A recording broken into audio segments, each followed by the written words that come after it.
Welcome to the live signing of Limbo Beach from Premier Collectibles.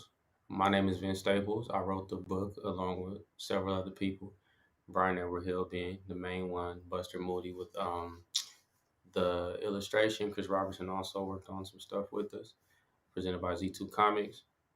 Thank you for coming. Thank you for purchasing. Thank you for eventually reading. We're here to answer your questions and talk about what we created.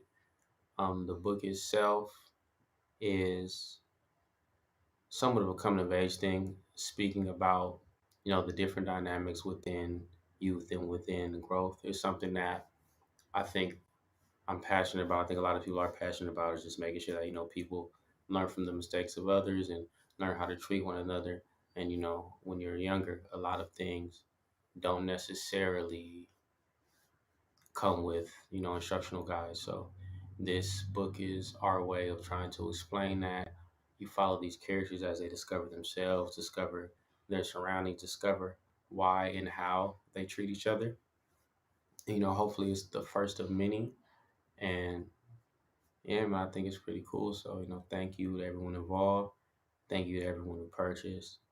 Hopefully we get to do this again sometime. We can start with the questions that are here ready to answer. What's the inspiration behind this book? From Duke from California. I think the inspiration could be new outlooks on life and growth. When you think about getting older, I'm just turned 29, and you can kind of see generations after you kind of have the same situation that you had, the same pitfalls. It makes you think why and how these things happen.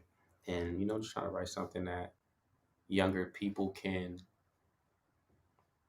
I guess, digest, but that's not, catering to the way that we look at youth. The book really surrounds itself around, the idea of death and the idea of youth. Like, when you're young, you make mistakes, and it's a question that I often thought about. Like, what happens to people who make mistakes while they're young? Where do they go? Do they have the same consequences as adults? Do they have the same consequences as as the rest of us do if they don't know any better? And this is kind of exploring that idea, utilizing some tropes that come with childhood, stereotypes, teasing, cult-like behavior, cliquish behavior. I would say cult-like is a little extreme, but yeah, it's just stuff like that, and trying to learn how to document those things from different vantage points and come up with really unique stories. It's kind of what brought us to the Z2 hits with the opportunity to create something, and with that opportunity to create, we want to do something original. A lot of their content is based off of, I guess, album songs, things of that nature. So we just wanted to see if we can create something that they hadn't seen before, like kind of from scratch. And it was something that they supported. So we ended up being able to do that. And this is what came about. What prompted you or led you into becoming an author? Are more books up your sleeves? That's from Kendall from Utah. I mean, sure, like, writing is writing. Everybody writes something. Whether it's a book, whether it's a song, whether it's, whether you journal, whether you, sign a check, even if you've done homework, everybody writes something. We all have the capability. So just assessing that capability and just trying different things. Like I said, Z2 came to us with the opportunity. So why not try it? I think it's very important to try things and keep keep an open mind when it comes to the opportunities that life kind of has for you. So yeah, why not? We just thought to do it. Writing songs previously and other things. It just seemed like a natural thing to do. Shay from AZ said, "Is there a big takeaway from this book you want your readers to get?" Hmm.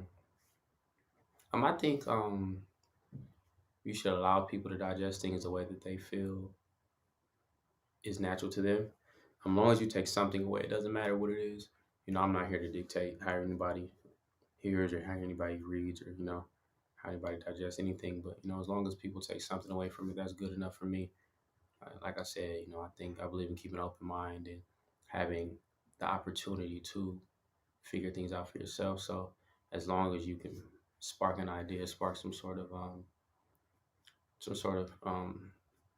I don't know, productive thinking for anyone, that's fine with me. Colton from Michigan asks, what's the inspiration behind the characters? The inspiration behind the characters is I would say the things that you hear, the things that you see growing up, we've all dealt with certain things, going to school and just associating, those stereotypes, those kinds of things that we put on one another when we don't know how to explain our feelings or our viewpoint of life. Like everyone has seen someone be called the fat kid, everyone has seen someone be called the dumb kid, the poor kid, these kinds of things. So just taking those things and giving them some sort of, I guess, entryway for the reader, saying like all these things come from something. So, someone dealing with something or someone living through something gives them their viewpoint that makes them do these things to other people. And even the way that we do them to ourselves. So, just past life experiences and the way that I've seen people treat each other is kind of how that, and me included, everyone included. Yeah, that's kind of where that comes from. If you were a character in your book, who would you be and why? I don't know. I think, if you look deep enough, you can find some of yourself in any of the characters. It's not that it's surface level, but humans aren't as complex as we try to pretend. Like, we're pretty simple. And we all share the same range of emotions. So, if you look deep enough, you can find yourself in any of these characters, especially with the youthfulness of them. Like kids are kids and we can all relate to, the inner child or our past experiences and see who we are and what we've been and where we thought we were going to go and how we ended up and how these things make us feel. So kind of having a viewpoint of like that starting line through these characters, I think you can kind of see yourself in any of them if you look deep enough. um, Peyton from Iowa asks, how did you start out in music? That's a question I get a lot. I don't know, you just do it. It's not it's not really a big thing to me, and to be honest, nothing is, except for how we treat each other while we're here. But yeah, just try it. I think anyone has the capabilities to do anything if they work hard enough and if they kind of stay focused. So I just got up one day and did it, and you know, did what made sense along the way, and I ended up where I ended up. I never had any big goals or never wanted to do anything specific in music or in any of that stuff. I just kind of let it happen, and yeah, that's how I got to where I'm at. Um, Bradley from Texas asked any advice for someone trying to break into the industry. Not really, because there's no such thing. Like it's not a thing. You put your songs on the internet, and some people like them, some people don't. Even do things that make sense along the way. Like there's no magic button to press to be successful. I think you just have to have something to say and have a way that you want to say it, and have a way that you want to showcase your vision visually because we live in a visual world. And if it happens, it happens. If it doesn't, it doesn't. Like I never had a plan. I just kind of did stuff. And me doing stuff that I liked or that I valued kind of led to me being where I am. So, um, and I'm not the biggest, but I'm not the smallest, and I'm grateful for wherever I am. So I don't really have any pointers in that regard. Um, David from New York asks, "Who would you love to collab with one day that you haven't?" Um, Nobody, to be honest. I value everyone's contribution, so I'm happy to work with whoever I can work with in any space. It's a learning experience, so there's no one specifically, but there's no one that I'm not excited to work with. I think you can learn a lot from people. Surround yourself with good people, surrounding yourself with good things, and if you're able to do that, you have no complaints. So I think anybody, if it makes sense. Um, Haley from California asks if you can listen to one album for the rest of your life, what would it be? I never got that question. I would not want to listen to one album for the rest of my life. I could never do it. I know a lot of people could, but that just my engineer Tyler right here is laughing because he's like he knows exactly what I'm saying. Because I'm not the biggest music guy, to be honest. Like I don't really listen to that much music. Never have. I probably never will. Hopefully one of these days I'll get around to it. But yeah, I don't know. That's a good question, but I don't know if I necessarily have one. Um, Cam from Boston asks, "What's been one of your favorite projects you've done?" Um, I think probably the Vince Staples show shorts would be that just because it was really difficult to do and we just had to kind of do it on the whim and it kind of led to something being developed. So I think that was probably my favorite thing to do just because it was like kind of impossible in my opinion, like from doing the songs and kind of using the songs as a Trojan horse to get into the film thing, film and television thing. I think that's kind of like probably one of my favorites, just because it was we just woke up one day and said let's do something, and it led to so much. So I think that would be it.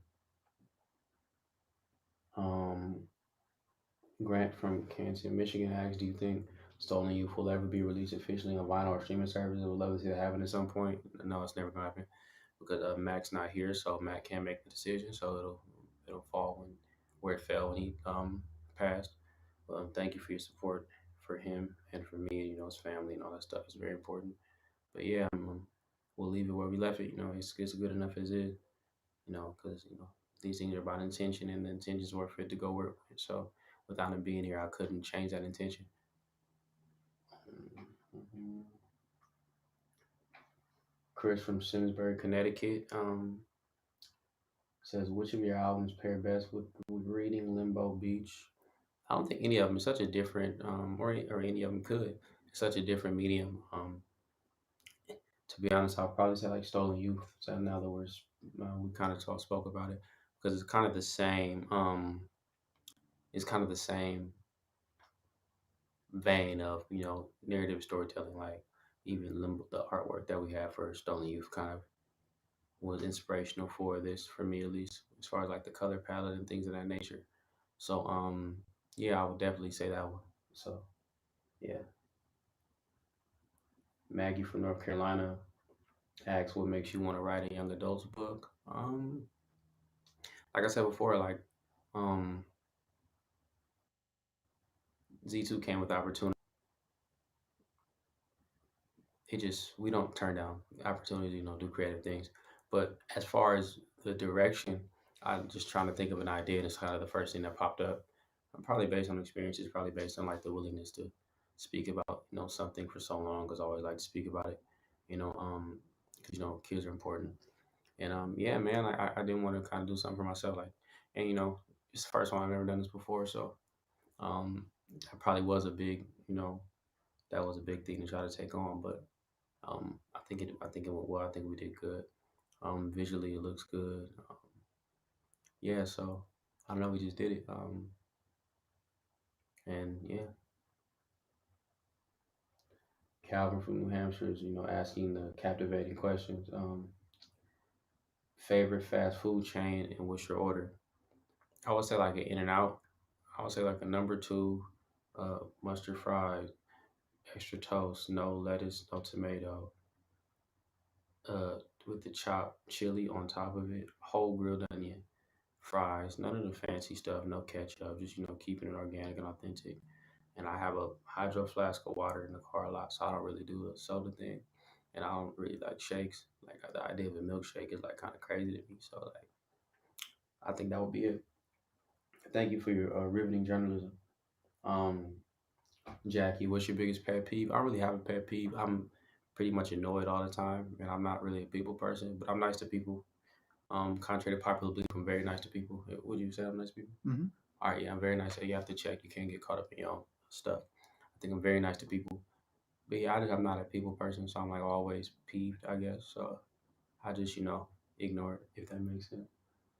Um, Carrie from Georgia, I apologize if I said your name wrong. Your parents are very creative with the spelling. You should be proud of them. That's ingenuity. Um, the biggest pitch me moment in your career. I don't know. I don't really assess these things. They're kind of all the same.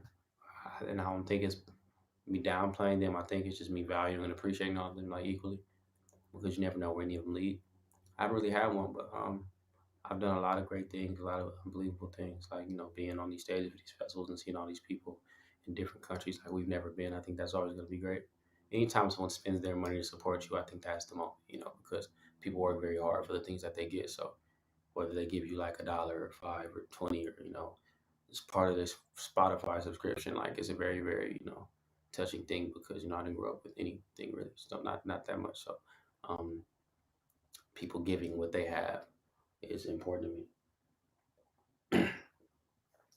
Carter from Maine asks, what's your creative process like? Um, I think it changes a lot. It just depends on like how I'm feeling, I guess. I get bored easily, and I'm not easily impressed with myself. So yeah, it's like however I'm feeling. Sometimes we just do a lot of things. Sometimes we don't do anything, and it really depends on what we're doing. I think you can learn a lot from what's around you. So I just try to be, as diligent as possible when it comes to certain things and take from the things around me. Um, yeah, and I just, try to figure it out as it goes. I'm not the most eclectic, so to say. So I know I do a lot of stuff, but I just try a lot of stuff. I'm not, you know, I'm no master of none type situations. I don't think I'm that tapped in with anything to the point that I can just nail it. So I just think I just try to really assess it, and I enjoy the process of certain things. So yeah, just being open to changing your perspective, I think, is my creative process. Is having an unlimited perspective and not quitting on anything. Um, who's someone that you look up to and why? That's from Harrison from New Mexico. Um, that's a tricky thing because I believe in like trying to make things as equal and fair as possible. I believe you can learn from everybody, and no one is small and no one is big. We're all just here. So when I say no one, really, I don't want it to seem like I'm demeaning anybody. It's just that I don't think that anyone should be looked up to. I think, you should look people in their eyes and, show them appreciation, show them respect. That's for everyone, from, the person, on, their worst day and the person on their best day. So I think you can learn, and, you can assess anyone that you run across, and everyone has a thing about them that's special or important, significant. So, yeah, I think it's just, keeping your eyes open and valuing everyone's time on this earth is kind of how I go about my interaction with people. So, if I met you, I would think that it was something, worth looking up to about you. So I think that that's kind of how I look at people. Um, Emma from New York asked, somewhere you want to travel that you haven't been, favorite trip you've ever been to. I don't know where I would want to travel that I haven't been. We've been lucky enough to be to a lot of places. I don't even know, and even when we go, I'll probably go to sleep and stay in a hotel room and get some food. I'm not really a outgoing person like that. I'll be chilling, but I like Australia a lot. I like Japan a lot. I like New Zealand a lot. I'll say those are my favorite places. By far, one of the best times I ever had was in South Africa, and I didn't really spend that much time there. But we went on a safari, and it was like a tropical thunderstorm in the middle of it, so that was interesting. And yeah, that was a crazy day. But yeah, that would be the answer to that. Um, Brittany, will you bring from Detroit? Will you bring the Vince Stable show to FX? No, because that's on Netflix. Um, I say it a lot, but I don't know. It's weird how the things that people catch, the things that people don't. So I'm happy you asked that because I like telling people that. Um, it'll be on Netflix. We're getting the writing stuff together now, which it should be coming out next year, a little bit after that. But it's not gonna be too long. Oh, what video games you've been playing lately? From Troy from Sudbury, Ontario, Canada. Nothing really. I turn on Call of Duty for 4 minutes and turn it off. And same thing with like 2K. I haven't really been playing games that much, to be honest. But yeah, hopefully one of these days I get back on it. I get chastised in the group text amongst friends about me not doing that. So yeah, I need to get back on it. Joanna from Denver says, "Do you plan on working on more books sometime in the future?" Um, yeah, why not? I think, like I said, you have to be open to any opportunity. Um, and that's really something I think is important. To be able to. It just helps in every regard to know how to, communicate, because writing is all communication. It's all, the thing that we do while we're on this earth. So I really, really hope so. Um, Haley from Florida asked, "What inspired you to write this book?" I think we answered that already, but yeah, Haley, just yeah, just experiences, and wanting to assess certain things, think about certain things, and find a way to explain your thoughts and your feelings and your experiences in a creative manner. Andrea from Kentucky asks, "If it wasn't for music, where would you be in life right now?" I don't know. That's a good question. It could have been in an array of places, but thankfully we're here, and yeah, it's helped a lot, and it's given a lot of hope and a lot of opportunity to people around me and myself. So I'm very very grateful for it. Neil, I think I apologize if that's wrong. From Florida, how long has music been a part of your life when you decided to pursue it full time? I didn't really listen to music until like a lot, just based on access. You know, I'm from the iPod era, and we didn't have that kind of money or internet access, so I didn't really listen to it a lot. But yeah, I mean, I started doing it when I was like 15, 16, and I think that got me into it more. Um, and I appreciate it. And it's just so much knowledge that you can find within so many different people's experiences. Like I really appreciate what I've learned through music and about music since I've been doing it.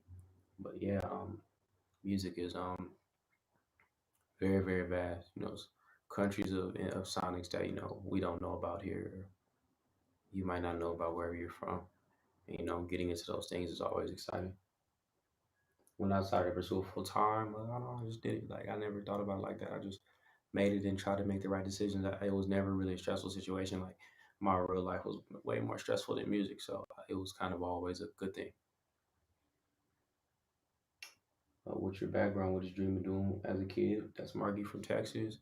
Um, my background was a little rough, I would say, but everyone's is. Um, when I was a kid, I don't know. I never really wanted to do anything. I didn't really have that kind of mental space to think about stuff like that. I was gonna go to college, get a job, little kid stuff. But like by the time I got like a little bit older, like middle school, that was kind of out the window. So I was just kind of like floating, trying to figure things out as we all are. And yeah, Drew from Santa Barbara says, "Who's your fashion icon?" That's funny. I don't have one. I'm not that fancy of a person. But yeah, I don't really have one. Well, that's a good question. I don't know. That's a good question. Jordan from Virginia asks, "What's next in your career?" Whatever opportunity presents itself. Like I said, we're open to experimenting and trying new things and trying to further our knowledge and our just place in this world. Our contribution to this world. So yeah. And Grant from Minnesota asks, "What's the hardest lesson that you have learned along the way? Biggest blessing that has come unexpectedly?" I would just say understanding growth and patience and accepting, the world around you is a hard lesson for anybody because it constantly changes. So it's a lesson that you have to relearn every day. Every time something changes in your life, you have to understand the change in it, and I mean not to change the lesson in it and how you grow past it. So I think that's just something that's difficult for a lot of people. It's difficult for me, just being so far removed from a lot of things. Um, and I would say that would be the answer to that. I think that's all we had. We got anything else, Tyler? Let me double check.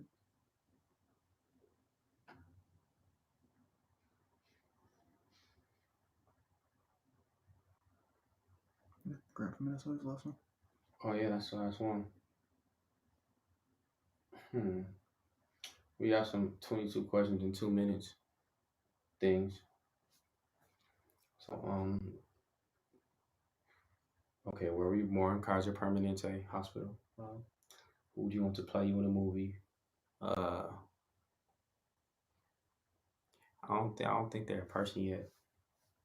Yeah, I don't have a like that's like a question for like old people. I'm not old, so it's like I don't know. Well, I am old, but I'm not that old. What's your first job? I never had a job, but I tried a couple. I tried to get a job at the van store in the Lakewood Mall. They said no because I was banned from the Lakewood Mall, but I didn't think that would be an issue. But whatever. Um, chore do you hate doing? I like chores. Chores are very very soothing, and I don't like filth. What is your biggest fear? I don't know. I'm scared of something. I'm just looking for it. Who makes you laugh the most? My friend Solo. He's an idiot. Um, what is the one thing that you need in your fridge at all time? Probably like a kombucha, uh, a pluot, like a banana pepper jar with the one with the red top, and the Christopher Ranch minced garlic because you can do a lot with that. Um, what was your favorite subject in school? I don't know. School was kind of too easy. It was like school was like a it was just too easy. I didn't really like school. I did like school, but this work wasn't anything I ever had to worry about. I wish I went to better schools growing up, but that's just not how this life thing works. But yeah, I don't know. Probably like I like Miss Zini's class. I went to like a lot of schools. I like Miss Zini's class. It was a English class. I liked Miss Brown's English class. These are two different English classes, two different schools. Um, Mr. O'Brien was cool, but I didn't really go to his class. But he didn't. He never told anybody I didn't go to his class. So that's one of my favorite classes. Um, hmm, yeah, yeah. I think that's it. Who's the most interesting person you met recently?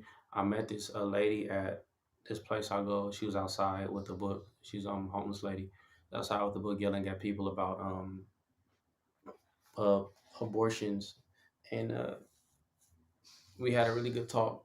But yeah, she was very interesting. Um,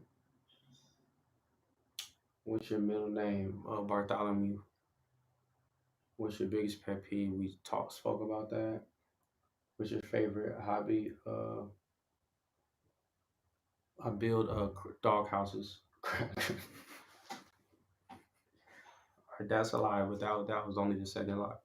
Um, what's your guilty pleasure? Naps. I don't like taking naps. Do you have any hidden talents? No. Do I have a hidden talent, Tyler? No, right? Speaking. That's not. Stop it. That was like stop. What color is your toothbrush? Black. What's your pet's name? Um, he has many names, so you know you gotta meet him. Say what's up. Figure out how he's feeling that day, and I will let you know his name. Um, what we call him, be legit. What's your favorite word, Vince? What is the last album you bought or streamed? I don't know. Um, let me look. Like fully, fully probably. Hmm, hmm. This is very embarrassing, but I told you I don't listen. Oh, Kendrick. I listened to Kendrick's album when it came out. What's the last gift you gave? I don't know. I give people things every day, so I don't remember. But it's probably cool. What cause is dear to your heart? Being nice to people. We gotta be nice to each other. If you see me, be nice to me, or I'll fuck you up. Um, what is your greatest achievement? I don't know. Breathing. Living. That's all that matters at the end of the day. And where do you want to go that you've never been? I don't know. Hopefully, I'll figure out one day. Um, oh yeah, and I know how to cook really well. Like I'm amazing. Like one of the best ever. Like I'm like really really good. I think that's my hidden talent. Like I'm amazing. I'm like one of a kind. Gordon Ramsay, Top Chef. Like I'm. It's not even. I don't even want to. It's just not. You've never seen nothing like it.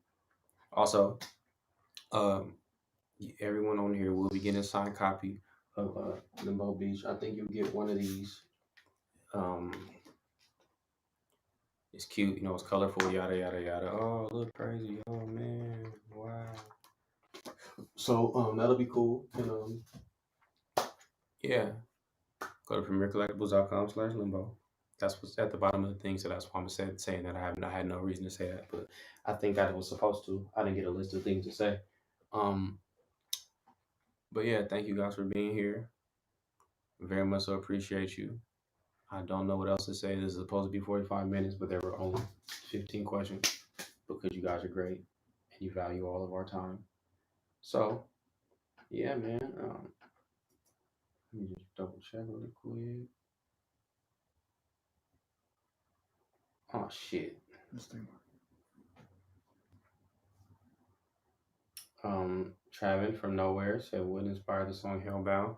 The video. Wait, I don't think we ever put that one out. Yeah, we didn't put that one out. But it was a skit with it, and that's what the thing was about. But we didn't put that episode out.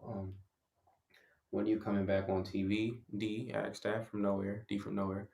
Um, I don't know. Whenever they air, when White Man Can't Jump comes out, I'll be on that. When The Wood comes out, I'll be on that.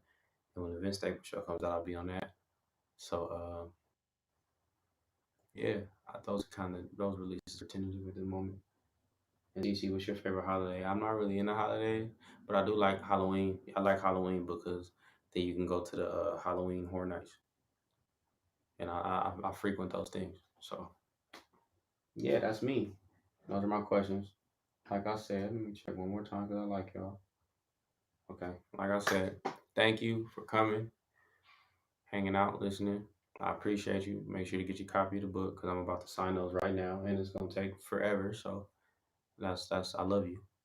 And yeah, thank you. We're about to play outro video. So play the outro video.